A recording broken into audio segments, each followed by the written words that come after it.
Tony Moore. First of all, welcome to Rock Mania again, this time in video, my friend. Muito obrigado, and I am very thrilled and blessed to be part of Rock Mania. What a fantastic station, what fantastic shows you produce, and I'm very honored to have been part of your playlists over the years. Tony, first of all, what are you working nowadays?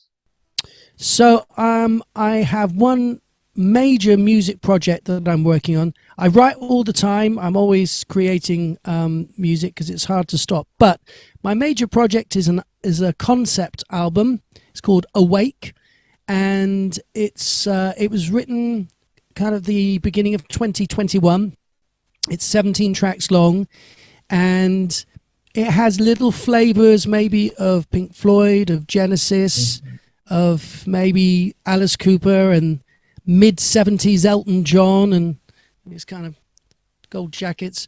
But it's a big project, and so for the last year and a half, instead of releasing the album, I've been building the live show. So I do it once a month in London. It's always full. It's word of mouth. People invite each other, and it's very immersive. So there's video and there's effects in the room, and the show is 1 hour 45 minutes more or less, and it's a journey to discover truth, meaning in love in a world gone crazy. So this is my passion right now, to take it to the world. How did you get started in music? Well, as some of your listeners and viewers will know, when I was very young, I joined a band called Iron Maiden, and that was in 1977. I left school, answered an advert in a newspaper, and moved to London to join the band. And this was the beginning of my music career, and I had the most amazing time. The band was fantastic. Steve was a real powerhouse, driving force, and had big dreams. And when I first came to London, I stayed with Steve and his nan, and we used to talk about our big dreams of how we'd have, we'd like to have a big stage show like Genesis, and we wanted to be the cutting edge of new rock music, and Steve's vision was very, very laser sharp in what he wanted to do. And I just had, the best time. But as a keyboard player, we ended up doing one famous gig, the Bridge House in Canning Town, and at the end of it, I think it seemed obvious that keyboards wasn't the right thing for the band, both for them and for me. So I left the band before they signed the deal, before they became famous, but we were already playing pretty much all of the first album and tracks off the second album when we were rehearsing and did the gig. So that was my introduction to the music business and moving to London, and it's still something that's very a special part of my heart and soul and memory. I'm very proud to have played a small role right at the very beginning and be a part of that journey. I mean, the truth is that Iron Maiden are probably one of the most influential and important rock bands that have ever existed, because without Iron Maiden, I think many of the big rock bands today would not have formed. I think they inspired so many new generations, and still they're doing amazing shows. They were just in Brazil recently, weren't they, I believe, doing part of this new massive tour. After I left, the lineup changed, and of course Dave Murray came back into the band, and Thundersticks left, and Paul Di'Anno arrived as a singer. So there was a big change happening anyway. So after I left, within a year or so, this new lineup came together, which was the perfect lineup to get the first deal. And Steve, to my mind, is probably one of the most passionate, music-loving, and very genuine people in the business. He makes music because he loves to make music, and you can see that when he's not playing with Iron Maiden, he's playing with British Lion. He just loves to play, and he and I think feel the same about that. It doesn't matter what we've done or where we've been. He's obviously done a lot more than me, but we just want to play and enjoy music and just do the thing that we've been doing all our lives and make it happen. And another band that you played in the past, it was Cutting Crew. How was that time? Well, that was 10 years later. So I had left Iron Maiden. I'd worked with a guitarist called Brian James, who had been in The Damned. So this was one of the first British punk groups. He'd written two songs, Neat, Neat, Neat and New Rose, that were big singles at the time. And he formed a new band, and I joined as a keyboard player. And for a year, I thought this was going to be the big new thing. There was lots of press talking about us. We had a little record deal. We even toured opening for Black Sabbath, the last tour in '78 when Ozzy Osbourne was still in the band. And that unfortunately just fell apart after a year, so I'm not quite sure why. Sometimes these things happen. But I then joined a progressive rock band called England for about 3 years. Then I formed my own band called Radio Java, and we made an album at Abbey Road and had a little bit of success in Holland with a big Christmas song. And then I joined Cutting Crew as a keyboard player, and Colin, the bass player, who'd been in England with me, the band, had told me he was in this new band, and they were looking for a keyboard player. And so we were all, I already knew Colin and knew Nick, the singer, a little bit from before. And then, of course, in 1987, Died in Your Arms becomes #1 in America and all around the world. And we were touring with the Bangles and Starship and just doing amazing shows. It was a really inspirational period in my life. In our first interview some years ago in the radio station, you told me about your adventure with the Acoustic Airwaves tour in 2007, is it? Yeah, I know, it seems like yesterday. It's a long time ago now. Well, in 2007, I've had a good friend for a long time called John Mahon, who's an airline pilot and who was the chief pilot and part of a company called Astraeus. And he was the one that gave Bruce Dickinson a job as a pilot, as a commercial pilot. And when you see the documentary of them flying around the world, John is the main pilot there with Bruce. And so I met Bruce then. He wasn't obviously in the band when I was in Iron Maiden. And we met through flying. And I said that I'd love to fly, and they both will go and get a flying lesson. So I took a flying lesson, and I just fell in love with it instantly. So I became very obsessive, and I spent hours every week taking flying lessons and studying. And just before I was about to get my private license, I thought, wouldn't it be good to do something positive with my flying, rather than just, going round in circles in the air?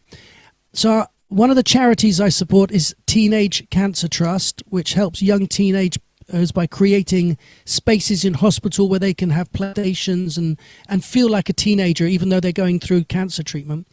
And I thought an interesting way to raise money might be to put all my equipment in the back of an airplane, a little Cessna 172, and to fly to little airfields around the country, set my equipment up, play a show, do some press to raise the profile, raise some money, and then fly on to the next one. So I did that. I called it the Acoustic Airwaves Tour. It was the most difficult thing I've ever done in my life because it was so far beyond my skills, really. But I learned so much, and we raised a lot of money for the charity. And I learned a lot about me as a human, and just trying to stay alive in a little airplane full of gear with it, probably doing things, with a weight ratio that wasn't the best or the most easy to look after without that much skill.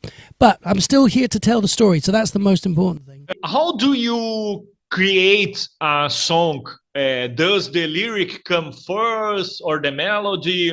It's a little bit different each time, but usually I'm either sat like I'm at my piano here, and I might play a chord, and that chord might just spark an idea in my head. And I very often use stream of consciousness to create something. I just let go and see what happens. So I might just go, it's the radio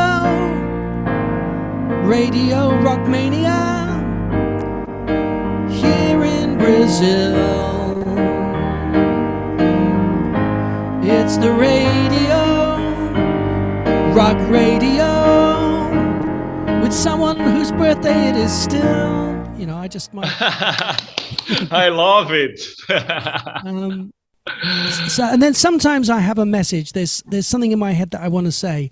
So I wrote a song yesterday, and I had the opening line, which is I'm kind of complicated. I liked the sound of the phrase, that kind of complicated, and it explains my life, right? Which is I do so many different things, and so many different people know me in different ways that it's quite complicated. And I just had this opening line. I'm kind of complicated. It's hard to quite explain. The soul inside created struggles to be sane, for example. So, I love it. thank you. Well, I realized all my life the only thing I want to do is make music every day. Just wake up, make music, play music, record music, talk about music. You know, that's been my passion since I was about 12. And I'm so lucky to have lived a life where I was always doing something with music, always. And in addition to these moments we mentioned, Iron Maiden, the Adventure in Air, Radio Java, Cutting Crew, what other works in your musical trajectory would you like to share with us?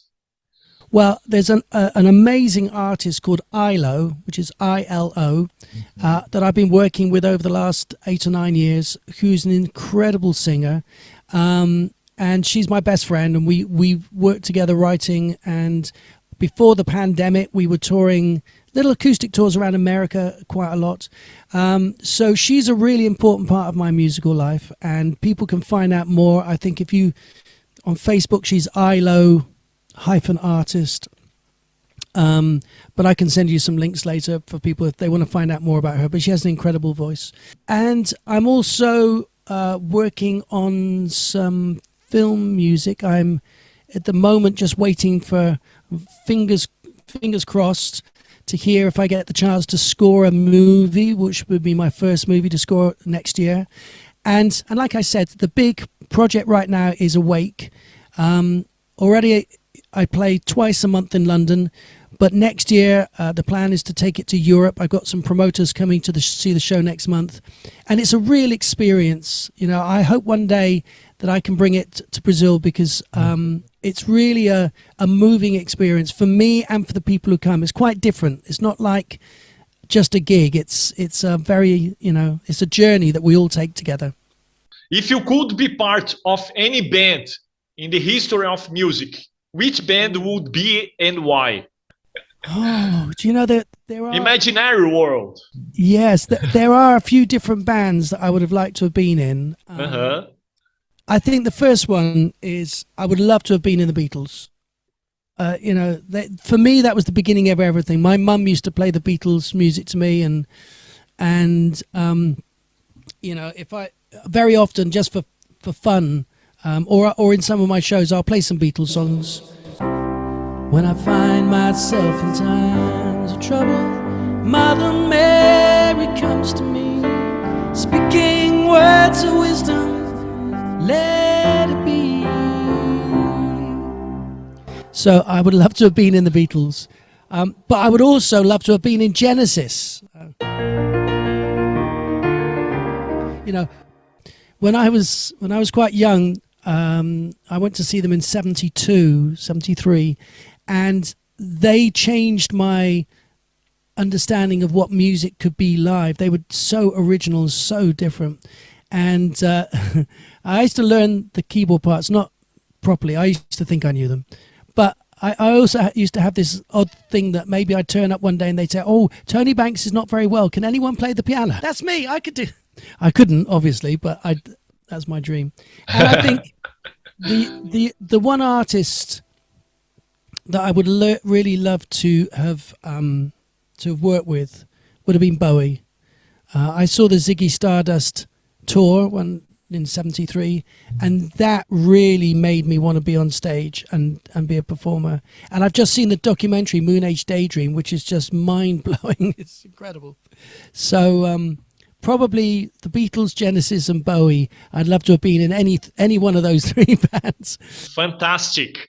And another imaginary question, Tony. If you needed to live inside the cover art of any album of any band, which would be and why? Oh, wow. That's a really strange question. Live inside the cover art. I think maybe physical graffiti, because there's so many rooms, right? So I could be looking out the window and moving around the building and trying out different rooms. I used to love Led Zeppelin album covers. They were just so inventive because the album covers themselves were a story and a journey. Led Zeppelin 3 with the inner wheel that you could change the look of the cover. I mean, physical things that you can't get from Spotify, sadly, these days. If you could have any superpower, what would be and why? I know this might sound corny, but my superpower would be to make people feel at peace within.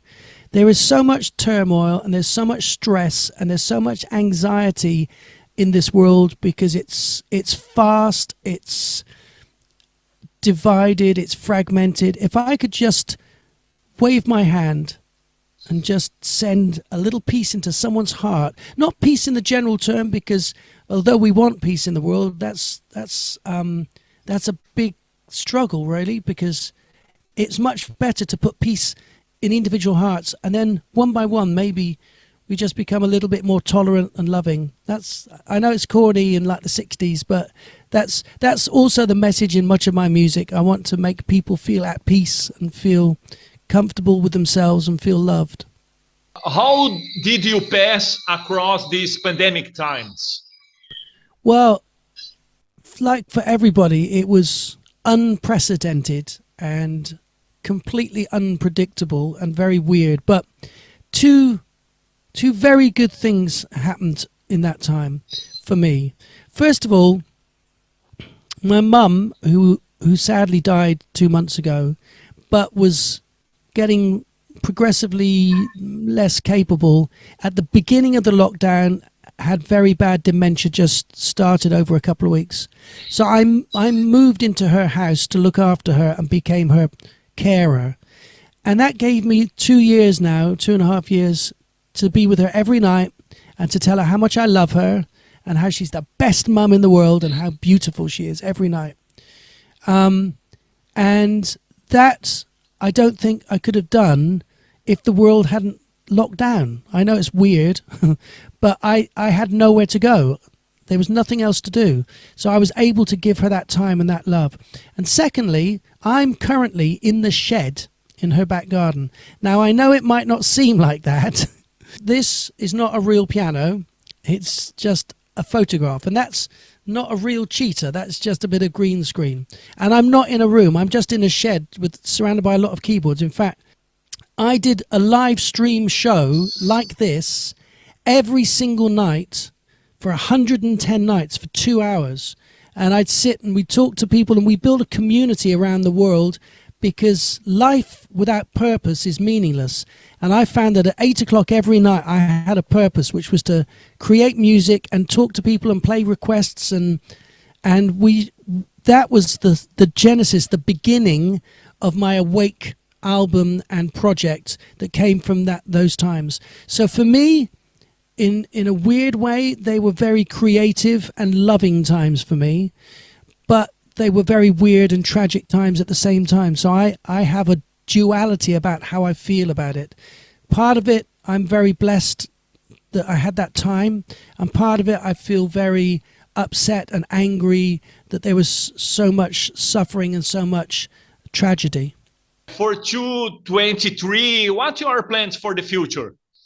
Well, like I say, the big plan for 2023 is to take the Awake live show to Europe, probably to Scandinavia to start with, and then maybe into Germany, and to build an awareness and a following for the show, and then maybe towards the end of 2023 release the album. I didn't want to release the album before people knew what everything what I was doing because it's too complicated to do it on my own. It's a big project, so I needed to build a team, and I have a vision that this will tour all around the world, and then eventually it will come to Las Vegas, and we will build a special show, one of those residencies, maybe at Caesar's Palace, where for 6 months you come and see the show, and every part of the experience, from the moment you walk into the theatre, you're part of the show, and do something very special. I've got a lot of exciting plans for that. Whoa! You have to dream big, right? And you have to be able to see it. If you can't see it, it can't happen. It doesn't mean that everything is guaranteed to happen in life, but my advice to anyone that has a passion or a dream is to expand the dream and push it as far as you can, but keep the ability to see the dream. You know, visualize walking down the corridor at the Caesar's Palace, opening the dressing room door, tuning up the guitars, walking out to look on the stage before everybody comes in, and then the lights go down and you hear the audience arriving, and I can see it, I can smell it, I can feel it, I can taste the caipirinha that I'll be drinking. It's always a pleasure to be in contact with you. Rockmania is always available. Thank you so much for the bottom of my heart. Well, thank you. I you know, you're a good friend. You've been very supportive and always very honorable and direct, and you put your passion into music. I know you're a great musician yourself, but you support both new music and you play great classic music. So I think what you do as well is a very important thing, and the station represents something very special in this world. So congratulations to you for all the work you've done. Thank you so much. Well, muito obrigado. Thank you to all of for your support, and to all of your listeners and your viewers, and to Rockmania. I just say, keep on rocking, right? Keep on rocking.